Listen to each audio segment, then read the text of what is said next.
Hello everyone, once again welcome to my YouTube channel Physics with Dr. Sanjay Bhargav. In this course of microwave electronics today we would be talking about resonators, resonant tank circuit, some properties about cavity resonators and how to measure its performance.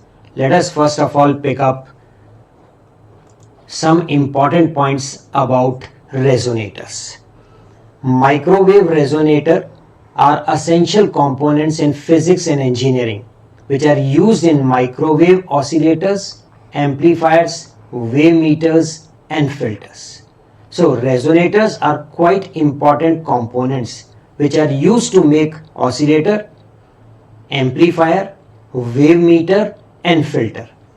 These resonators are designed to confine and sustain electromagnetic wave at specific frequencies. तो ये resonators का काम क्या है? They are used to confine and sustain electromagnetic wave at specific frequencies. Electromagnetic energy को store करने के काम में आते हैं.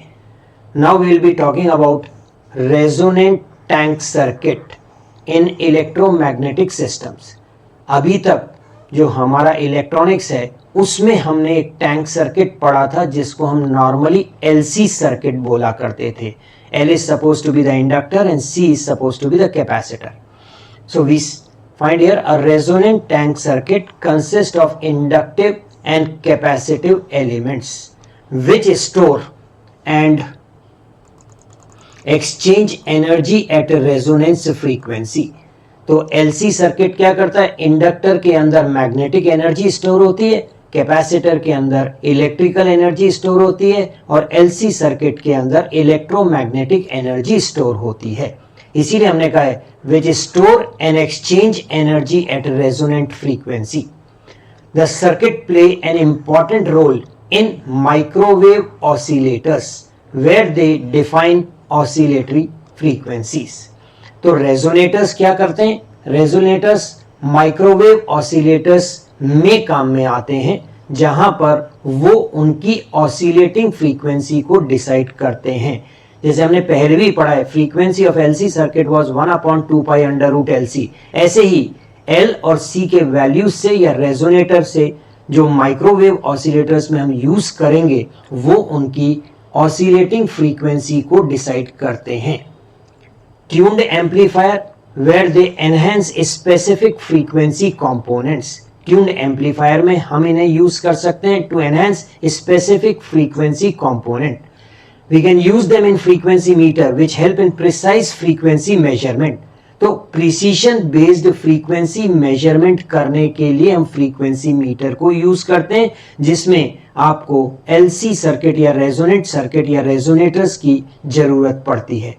इसी तरह से phase equalisers use to improve signal stability and fidelity. अगर सिग्नल की स्टेबिलिटी को इंक्रीज करना है तो भी हम रेजोनेट सर्किट्स को यूज कर सकते हैं. Band pass and band stop filters use to selectively transmit और ब्लॉक सर्टेन फ्रीक्वेंसी रेंज. ये हमारे लिए बैंड पास या बैंड स्टॉप फिल्टर की तरह काम कर सकते हैं जो सिलेक्टिवली किसी भी फ्रीक्वेंसी रेंज को ट्रांसमिट कर सकते हैं या रोक सकते हैं. अब जो इंडक्टर और कैपेसिटर हम अभी तक यूज करते आए थे उनको हम बोलते थे लम्प्ड सर्किट एलिमेंट्स. अब क्वेश्चन है L और C को अगर हम माइक्रोवेव फ्रीक्वेंसी पर यूज करना चाहते हैं तो हमारे सामने कौन कौन से चैलेंजेस या मुश्किल सामने आती हैं, हम थोड़ा बहुत उनको जान लेना चाहते हैं. At microwave frequencies, the lumped element circuits have certain limitations due to fundamental electromagnetic principles. इनके कुछ limitations है. At these frequencies, the circuit dimensions become comparable to the wavelength of the exciting waves. So, these become potential source of radiation loss. The skin resistance becomes very large. So, conductor losses, they become very, very high. तो हमने यहां पर कहा है कि microwave frequency पर L और C को यूज करने से कुछ लिमिटेशंस इंट्रोड्यूस हो जाती हैं. इन फ्रीक्वेंसीज पर सर्किट के डायमेंशंस वेवलेंथ के ऑर्डर के हो जाते हैं। इसके कारण क्या होता है, they become a source of radiation loss, बहुत ज्यादा रेडिएशन लॉसेस आने लग जाते हैं। इसी तरह से skin resistance becomes very large, and when skin resistance becomes large the conductor losses become very large, बहुत ज्यादा कंडक्टर लॉसेस मिलने लग जाते हैं। The quality factor Q becomes too small. We require high Q low loss tank circuit for use at microwave frequencies which can store desired amount of microwave power. तो हम यहां पर क्वालिटी फैक्टर बहुत छोटा हो जाता है, तो सामान्यतः हमें क्या चाहिए, हमें हाई क्वालिटी फैक्टर और लो लॉस वाले टैंक सर्किट चाहिए माइक्रोवेव फ्रीक्वेंसी पर, जो हमारे लिए desired amount of microwave power को स्टोर कर सकते हैं। This is obtained by using a closed volume bounded by perfectly conducting walls, thus forming a cavity in which resonate electromagnetic fields may exist. जैसे हमारे पास वेवगाइड होता था ना, waveguides के अंदर अपर वॉल लोअर वॉल होती थी, दो साइड वॉल्स होते थे, पर एक इनपुट और एग्जिट पोर्ट टोटली एम्प्टी थे। वहां पर अगर हम दो वॉल्स लगा दें तो ये एक एनक्लोज्ड कैविटी बन जाती है। इसीलिए हमने कहा है कि देखिए, is obtained by using a closed volume bounded by perfectly conducting walls, thus forming a cavity in which resonate electromagnetic field may exist. तो इस तरह का एक क्लोज्ड सिस्टम हम बनाते हैं जिसके अंदर 6 दीवारें रहेंगी, more like a closed match box. तो उस तरह का जो सिस्टम बनता है जो हमारे लिए माइक्रोवेव पावर को स्टोर कर सकता है, उसको हम रेजोनेटर बोलते हैं। इसको हम नाम देते हैं cavity resonator. So we have to have some idea about cavity resonator. A cavity resonator is nothing but a metallic waveguide short circuited at both the ends which confines the electromagnetic energy. तो cavity resonator क्या है, एक metallic waveguide है जिसको दोनों तरफ से short कर दिया गया हो, तो वो एक क्लोज्ड वॉल्यूम बना देगा। उस क्लोज्ड वॉल्यूम के अंदर इलेक्ट्रोमैग्नेटिक एनर्जी को आसानी से स्टोर किया जा सकता है। This cavity resonator would behave like an LCR circuit. The electric and magnetic energies stored in the volume of the cavity give rise to equivalent capacitance and inductance. जो electrical energy store होगी उससे वो हमारे लिए equivalent capacitance generate करेगी, और जो magnetic energy store होगी वो इक्विवेलेंट इंडक्टेंस प्रोवाइड करेगी। The walls with finite conductivity give rise to power loss which provides the equivalent resistance.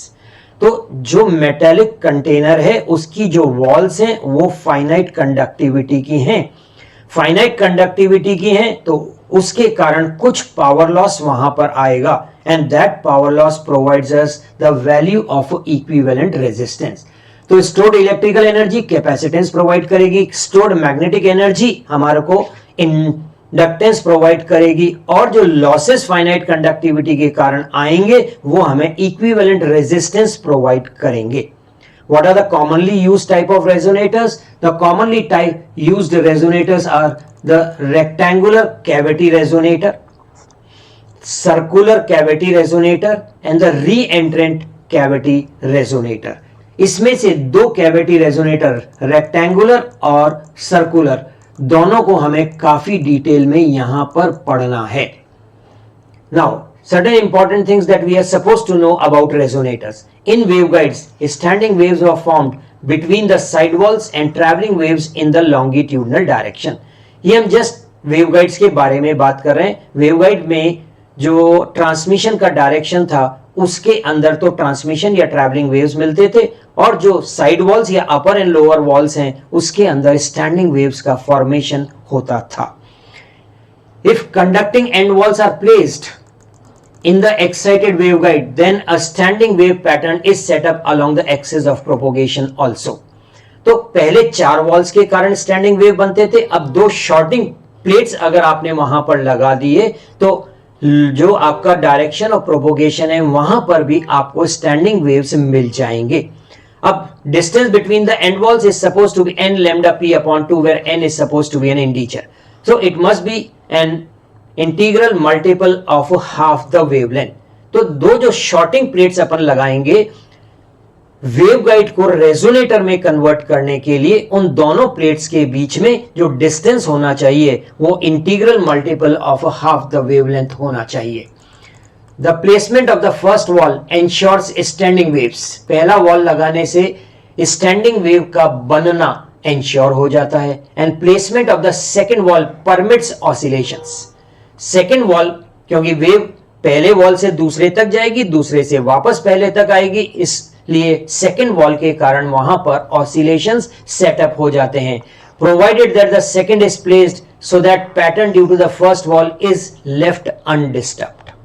तो सेकेंड वॉल का प्लेसमेंट हमारे लिए बहुत इंपॉर्टेंट है, इसीलिए हमने कहा है placed at a distance of integral multiple of half the wavelength. Oscillations between two walls will take place if the second wall is lambda p by 2 away from the first. तो oscillation setup होने के लिए distance 1 into lambda P by 2 हो सकता है, 2 into lambda P by 2 हो सकता है, 3 इंटू लैम्डा पी बाई 2 हो सकता है. तो हमें प्रॉपरली सेकेंड प्लेट को वहां पर प्लेस करना पड़ेगा. They will continue till all the applied energy is dissipated. ये ऑसिलेशंस कब तक चलेंगे?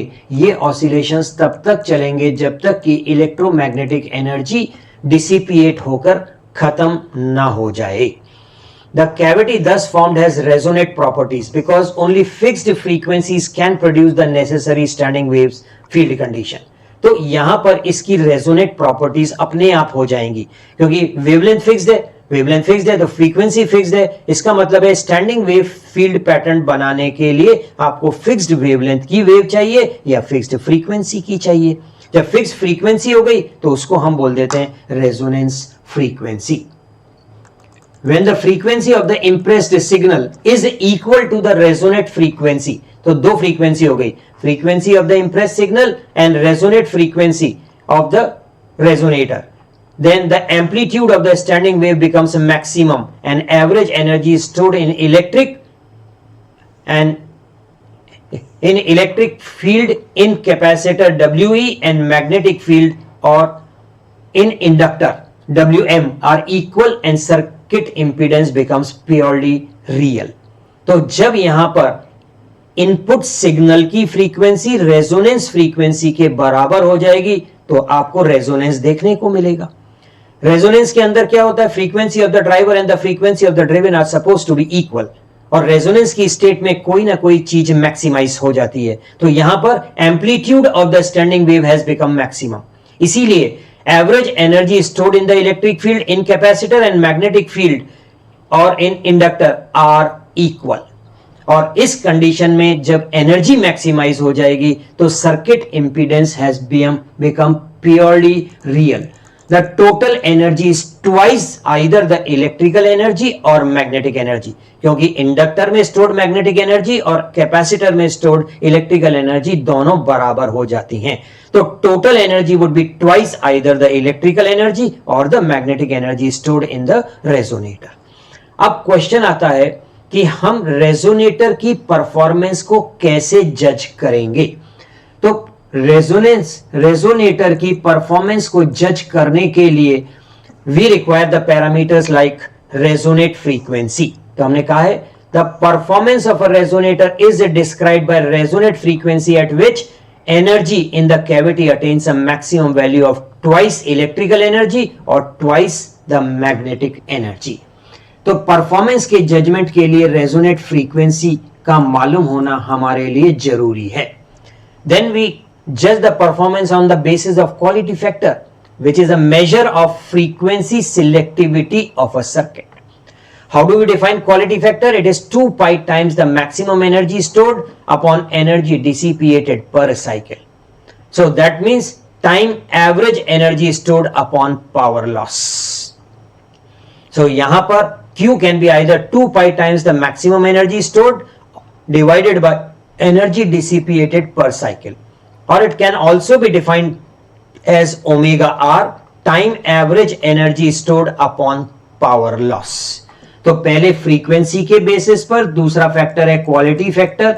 The Q factor relates a resonate circuit's capacity for the electromagnetic energy storage with its energy dissipation through heat. तो quality factor क्या करता है, कितनी energy store होती है और कितनी डिसिपिएट होती है, उसके बीच का एक रिलेशनशिप प्रोवाइड करता है. अगर हम हाई क्यू चाहते हैं तो सर्किट को हमें प्योरली रिएक्टिव बनाना पड़ेगा, क्योंकि उस कंडीशन के अंदर the losses become minimum and Q becomes definitely very, very large. To obtain high Q, the circuits are made highly reactive and are simulated by using short-circuited or open-circuited sections of low-loss coaxial transmission lines in frequency range 100 to 1000 megahertz. तो quality factor को improve करने के लिए the circuits are suppose to be made highly reactive and are simulated by using short circuited और open circuited sections of low loss coaxial transmission line in frequency range 100 to 1000 megahertz. Typically Q के values कहां तक जा सकते हैं? Typically Q up to 10,000 can be achieved using transmission sections. At higher frequencies transmission line resonators give low Q. जब frequency इससे ज्यादा हो जाती है तो ये रेजोनेटर्स का क्वालिटी फैक्टर कम हो जाता है due to skin effect and radiation loss. Higher frequencies पर रेडिएशन लॉस इंक्रीज हो जाता है और स्किन रेजिस्टेंस इंक्रीज हो जाता है. So microwave resonators are constructed with rectangular और circular metallic cavities which have natural frequency. तो हायर फ्रीक्वेंसी पर हमें रेजोनेटर्स की जरूरत पड़ती है जो कि मेटेलिक कैविटी से बनते हैं, जिनकी natural frequency and behave like LCR circuit. The electric and magnetic energy stored in the volume of the cavity give rise to equivalent C&L. हमने पहले भी बोला है, electrical energy equivalent capacitance provide करती है, magnetic energy equivalent inductance provide करती है, while walls having finite conductivity give rise to power loss which provides for equivalent resistance. तो हमारे पास LCR सर्किट L हमारे को मिलता है इक्विवेलेंट मैग्नेटिक एनर्जी स्टोर्ड से, इलेक्ट्रिकल एनर्जी स्टोर्ड से हमें इक्विवेलेंट C मिलता है, और जो पावर लॉस आता है उससे हमें इक्विवेलेंट रेजिस्टेंस R मिल जाता है.